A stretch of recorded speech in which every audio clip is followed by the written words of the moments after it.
This is the Eye for an Eye channel. Welcome to today's show. What I try to do on this channel is show you repetition and pattern. I say it almost every day, right? And a lot of that isn't just through seeing signs and symbols in music videos. It's also through a pattern in the news where they're constantly preparing you for something to happen. And most of the time, it does happen, right?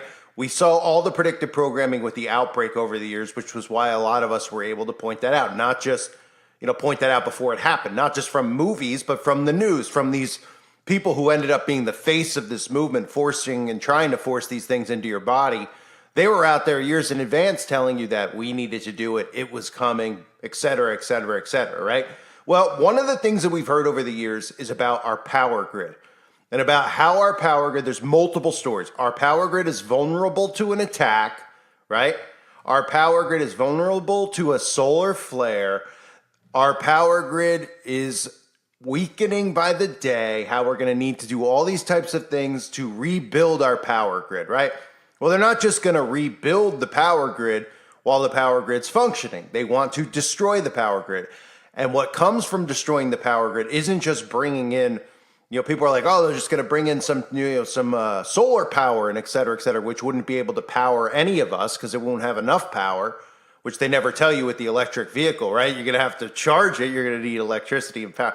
I mean, it's all just it's a vicious cycle of stupidity that people just fall into without asking questions about this or questions about that.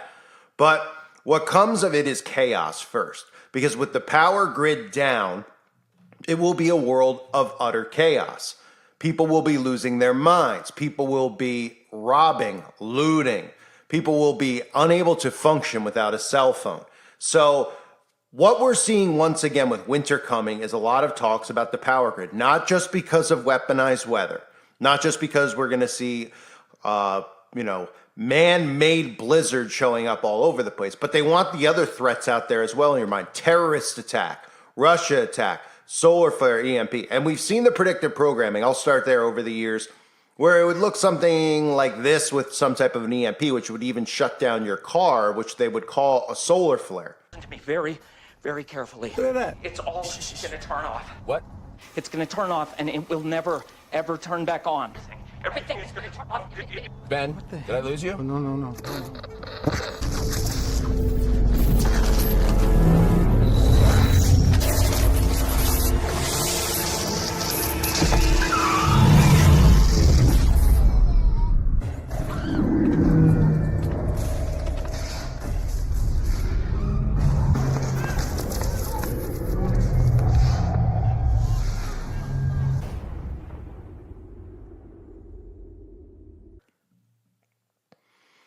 Okay, so that's what an EMP type thing would look like, which I've shown you and talked about over the years. But another thing that we've seen over and over again, and we're seeing it pop up once again right now, is the mainstream media planting seeds in everyone's head. These two videos I'm going to show you are clips from the last 2 weeks where you have liberal media and conservative media preparing everybody out there for the grid to go down. Why are they doing this? Because they desensitize you. They also use what is called sigil magic. They use these things and show you these things in advance and summon it into existence. They put a spell on the people out there. All of this stuff is easy to see. They let you know about it. How long do we need to talk about how bad the power grid is? Wouldn't you think that would be the number one or one of the number one priorities that our government would be functioning on? But it's not. It's not by design. And again, this plays into how they can destroy America, and we're all supposed to fall for it. And that's why Fox News is playing their role when they have articles out there about the greatest threat to America's power grid is not what you think. It's Democrat policies are the problem. And talking about how Biden and the Biden administration is ignoring everything with the power grid. Of course, this is just so that you believe when it happens that it happened because of incompetency, not because evil people were trying to sabotage our lives, trying to kill us, trying to turn us on one another, and then cause utter chaos, literally like the purge in our society. Here's some of the predictive programming and how they're desensitizing and preparing people for a power grid shutdown in the mainstream media. So what would happen if all of the power in our country went out at the exact same time?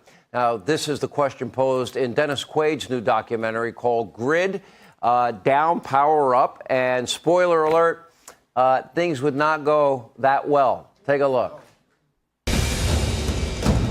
Virtually every study you'll see has an anarchistic component that leads to rioting. It is almost inevitable. Imagine what will happen if there is no food, no power, and no money, and no transportation. Only people with guns and the boldness to go and take what they need to survive will live. It could literally end civilization as we know it. Cyber attack, an EMP, even a massive solar flare.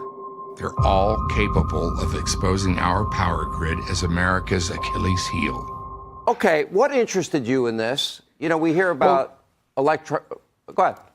Yeah, well, there's something I'd read about and chilled me quite a few years ago. And then David Tice, who I've worked with before, came to me about something that concerned him, too, to make this documentary on our electrical grid, to make people aware of how vulnerable it is.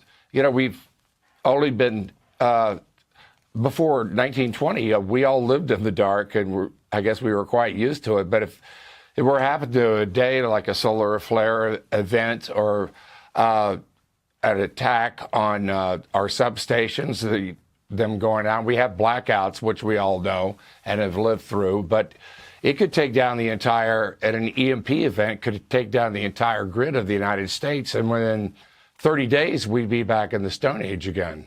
Well, walk through where this documentary will take us. If it was an EMP event, electromagnetic pulse attack, which I think I'm hoping and praying and assuming that our government is preparing for, but that would knock out all the power in this country. That's a frightening scenario.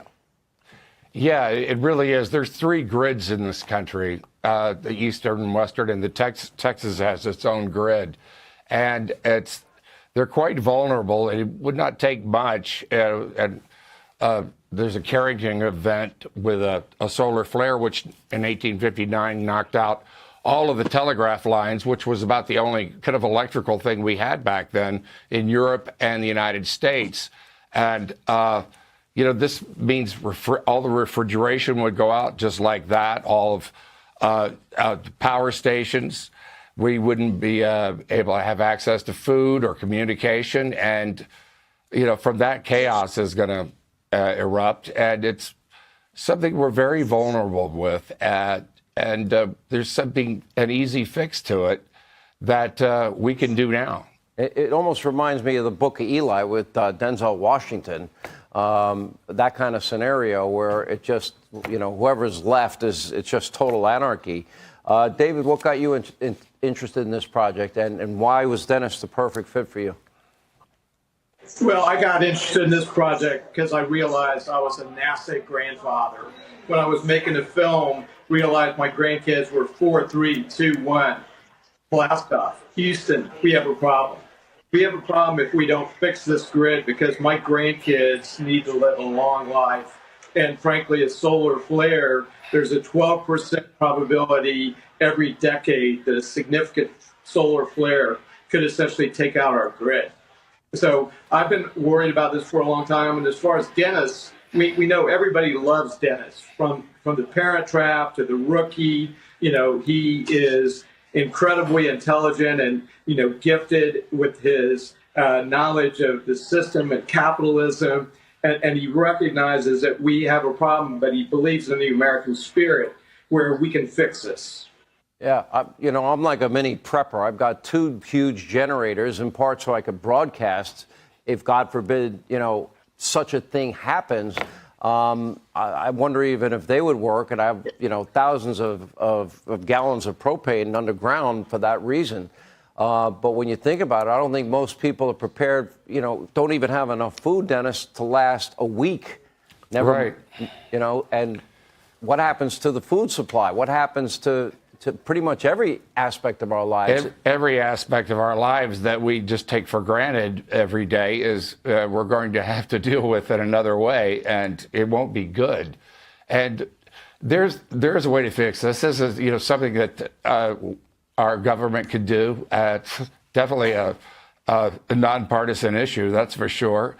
To protect our substations, sort of like in a way that surge protectors, we have them on our televisions, we have them for our computers, we could install these in our substations that would protect us from if an event like this happened. I'm glad both of you did this because I do believe this is a real threat, and I think you're right. They need contingency plans, and if they don't have them up to date, ready to go at a moment's notice, this country could be vulnerable to attacks that we never dreamed of. The U.S. warning that Chinese hackers are positioning themselves to attack critical U.S. infrastructure. Eamon Javers joins us from D.C. with some exclusive reporting. Eamon.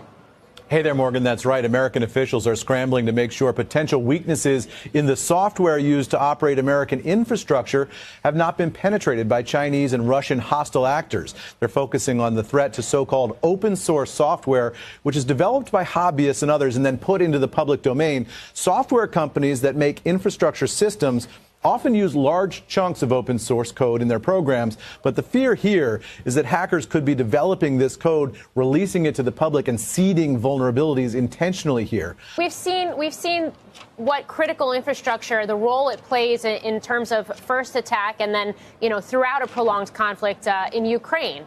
So there's a recent case study in terms of the vulnerabilities and why they need to be studied and why they need to be shored up. But it raises the question, Eamon, why? Why is there all of this open source code in all of this critical infrastructure software? Well, that goes back to the culture of software development going back decades. Open source has just been a big component of the way software companies build these programs. It's not as if they're writing every line. Software these days is kind of assembled. You grab packets of code that do one task, grab packets of code that do another task, and assemble them all together. And for some of the real common basic stuff, a lot of that is open source. And the software companies can go out and get that for free. So that brings down the cost of producing the software. So that's to everyone's benefit. But over the years, this sort of system has just been baked into the cake, and people hadn't been really focused on the security aspects of it. Now, though, people are starting to become aware of it and trying to figure out what to do now that all this code is embedded in so many systems. So you see exactly what that looks like, right? And we've had things on 60 Minutes over the years where they've talked about 60 Minutes has done things about the power grid and how the power grid, just a bunch of random people showed up at the power grid with no motive whatsoever and were able to shut down the power grid and turn the power off for millions of Americans, right? These are things I've covered over the years, talking about how they're continually just overly discussing it. And as we move towards 2030, one of the things that needs to be done to have full control in the masses is to be able to control and shut off the power grid.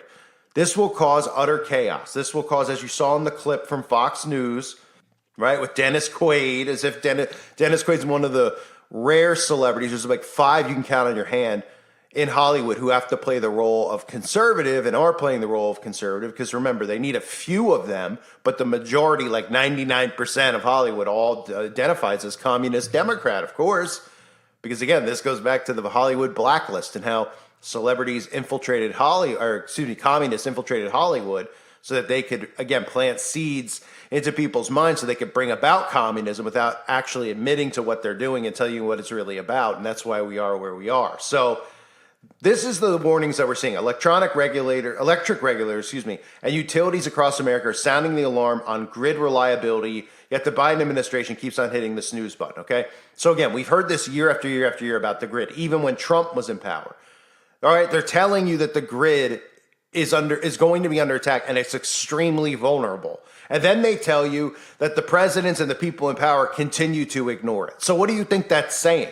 Oh, these people just let us down. We're all supposed to accept a society where now there's no power, which means that there's no, running water. I mean, the things that come from a power outage, like people don't realize that hypothermia, no running water. That means things won't be delivered because the gas pumps won't be on, so you won't be able to go to a grocery to get food. I mean, it's literally utter chaos. The power grid is the probably would make the most sense for the number one thing that they want to do right away in this next wave of created events by our government would be to take the grid down. A lot of people are like, they're never going to take the grid down because they don't want to break people's programming from their technology. Well, they're programming you now about how the grid getting shut down. They're telling you in advance.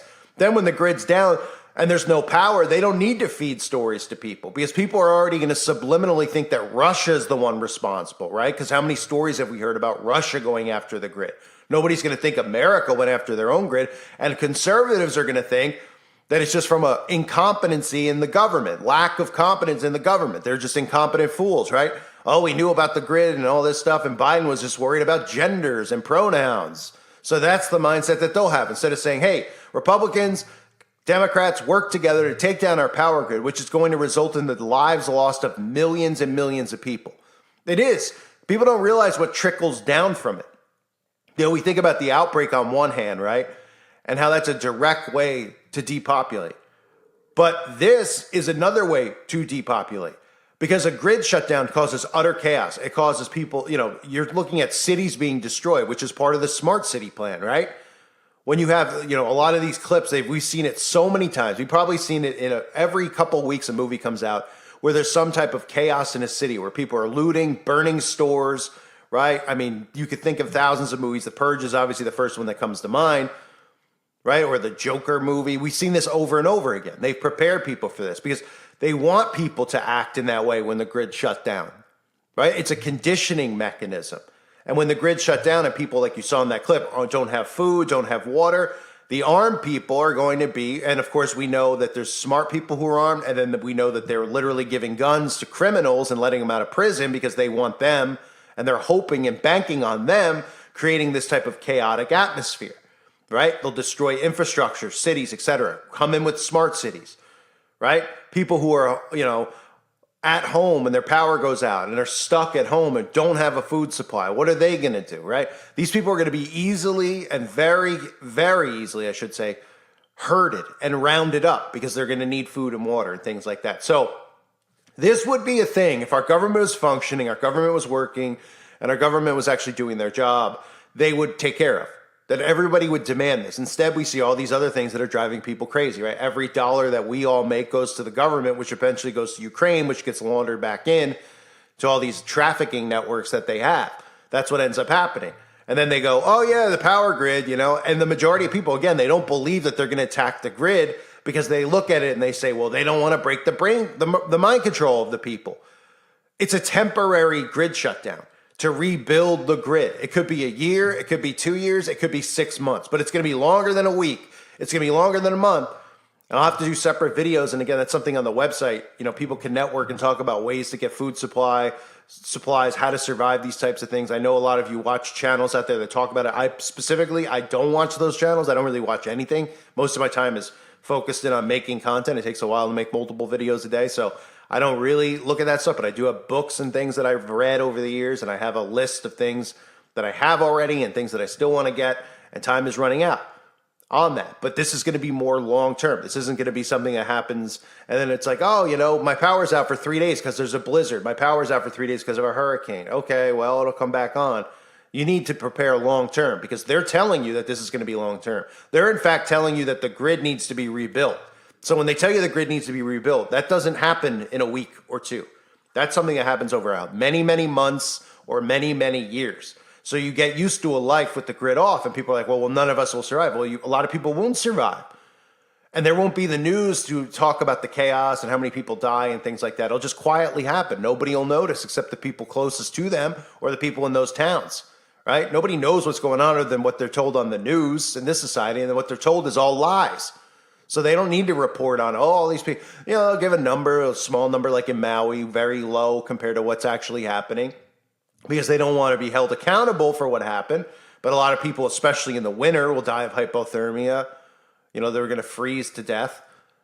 You know, all sorts of things come from not being able to, you know, and what's ironic about it is at the same time that this is likely going to go down, whether it's this winter or next year, but it's going to go down. They're telling us that we shouldn't have, you know, wood-burning stoves, fireplaces in our home because it's bad for carbon, you know. So these idiots out there don't actually see what our governments around the world are telling us, what they want to do to us. They want to remove even heat from our homes and have control over your thermostats and all this other stuff and shut the power grid down temporarily. And of course, they know that what they're doing right now psychologically to the masses is going to cause utter chaos when the grid is down because everybody's grown cold, everybody hates one another, and all they need to do is just be like, oh, the Biden administration keeps hitting the snooze button. They're worried about other things. And if people knew on the left and right that the government who's supposed to be working for us was sabotaging it deliberately to cause chaos, to have the grid shut down so that everybody's looting, robbing, that all of a sudden there's really, really serious food shortages because nobody will be able to make food, nobody will be able to manufacture food, there'll be no trucks delivering food. All of this will cease to exist. Okay? They prepared you for it with what? With the outbreak, having things missing on shelves. They've been desensitized. Oh, there's no toilet paper. There's a run on toilet paper. Oh, there's no meat, right? They've been desensitizing people. They've been conditioning you for it. And then when it hits, it's going to be a big thing all at once where no one's able to get anything. They could pull the plug overnight. We don't know the day or time they plan on doing it. Could they be doing it on the 4th? Maybe. Could they be doing it September 23rd? Maybe. Could they be doing it in a year? Maybe. But they will be doing it. Unless God intervenes before them. They're telling you they're going to do it, they're going to do it. I'm not saying this to create panic. I'm saying this to you because the signs are out there. The fact that they constantly talk about it is for a reason. They don't waste a second on the air. Somebody to come into CNBC and say, hey, we should talk about how the power grid's going to go down. Right? When they say, oh, yeah, I've heard that one before, and that didn't happen. Because they do it over years and years and years. The longer you hear it, the more desensitized you become to it. And that's how we've gotten to the point, even with the chaos we're seeing with pronouns and kids and all this stuff, is they've just conditioned. And they're conditioning everyone for this grid shutdown. Nobody thinks about why these stories are on the news, right? So what would make them talk about? What would make Dennis Quaid just suddenly make this documentary? We've all heard about this over the years, right? We've all heard because they continue to push this to desensitize you. They continue to push this so you prepared for it. When it happens, you'll know why. They're already telling you why it would happen. Oh, a solar flare is why. Oh, it could be Russia with some type of an attack. So be prepared. Nobody's guarding the power grid, right? How many times have we heard that about, oh, the power grid's vulnerable. Nobody's protecting the grid. Wouldn't you think they should protect the grid because all businesses need powered electricity, all homes need it, unless you're smart enough to be Amish, where you've lived your life and not needing this, so you wouldn't even know that this happens? Have you noticed how a lot of these chemical attacks with the trains, et cetera, have happened near major Amish populations? Why do you think that is? Because the people who they know will be able to survive this and won't even be aware that it's happening are people that they want to target so that those people can't lend a helping hand for people out there who are completely incompetent, which I would include myself in, to be honest with you, because I don't know how to do half the stuff they know how to do because I still depend on electricity, and I hate the fact that I do, but we all do. I mean, when you're raised 30 years with it, it's hard to break away, just like these people who don't wake up to what's going on. Right? They've been conditioned for 30 years, so it's hard for them to break away. So I do have some sympathy for people out there who are asleep. That's why I continue to try to do this. Because it is hard to break away from the programming. It's hard to break away from technology for all of us who have grown up and lived on it. The Amish, they never had it, so they don't even know what they're missing. They're not missing anything. Right? They're able to do all these things. They know all these trades. So that's why the government targeted them with a lot of the chemical attacks on the water and on the air in the areas that they are, pollute their food, their crops, etc. Because they know that they'll be able to fend for themselves and they'll, in fact, be able to help communities when this all happens. And they don't want anyone to be able to help. They don't want anyone to have resources. And they literally want to be able to roll the government in to say, here, we're here to lend a helping hand, but you got to come with us. And of course, eventually those will start implementing more and more rules. If you want to eat and have water, you got to have the potion, you got to have the mark, et cetera, et cetera. So we're seeing more and more stories about the grid. We're seeing more and more stories about potential threats because it's coming. So you need to be prepared for it. And you need to be able to see these things in the news. They don't waste a second of the news, especially the national news. The local news, they'll put on a story. If there's a murder in a local town, and even if it's something that's not created by them, if there's a narrative to it, if it's domestic abuse or whatever, racially motivated, yes, they'll talk about it because they could tie narratives into those events. But when they're pushing things like this and you're like, why are they talking about that? They're talking about it for a reason. They don't waste a second of their time to condition and control the masses. I thank everybody for being here. I hope you're all doing well. God bless you, as always, and your families.